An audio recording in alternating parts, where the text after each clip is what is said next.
নিজেকে ব্যর্থ অথবা নাকাল বলে তিরস্কৃত করা খুবই সহজ। এটা অসম্ভব কিছু না। তবে বিশ্বাস করুন, শখের মানুষটার সাথে সারাটা জীবন থাকাটা ভাগ্যের ব্যাপার। আর শখের মানুষকে আপন করে পাওয়ার জন্য ভাগ্যটা সবার থাকে না। সবাই তেমন ভাগ্য নিয়ে আসে না।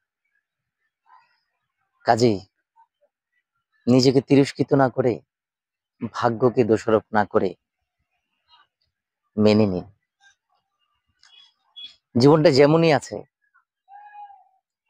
সুন্দর হবে, আর সুন্দর না হলেও অগোছালো থাকবে না।